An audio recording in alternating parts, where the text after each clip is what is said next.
Salut, c'est Dardar. C'est quoi? Dardar, c'est l'histoire d'une œuvre d'art. De l'art. De l'art? J'adore.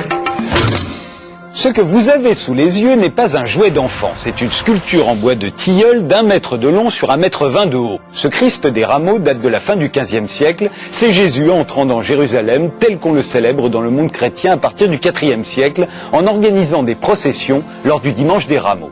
Au début, le Christ juché sur son âne est tout simplement posé sur un char. Mais dès le XIIe siècle, en Allemagne du Sud, en Suisse, en Alsace, on a l'idée de le fixer sur une planche à roulettes que l'on promène à travers la ville. Ces sculptures animées rencontrent un énorme succès auprès des fidèles. Et cela en dépit du fait qu'elles ne contiennent pas de reliques et n'ont aucun pouvoir miraculeux. Elles ont l'avantage de rendre bien visible, presque palpable, le triomphe du Christ. Les gens adorent.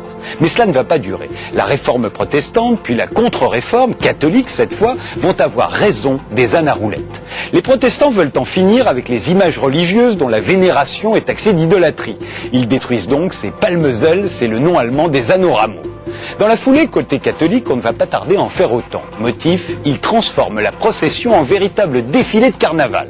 En 1782, l'Église interdit carrément leur utilisation. Ils sont déclarés hérétiques. Les ânes qui ne sont pas découpés, brûlés ou même noyés, oui, noyés, vont être remisés dans des granges. C'est le cas de celui-ci, acquis par le musée de Cluny en 2005 et de quelques-uns de ses congénères qui participent encore aujourd'hui à la procession des rameaux dans une quinzaine de villes d'Allemagne sur leur planche à roulettes.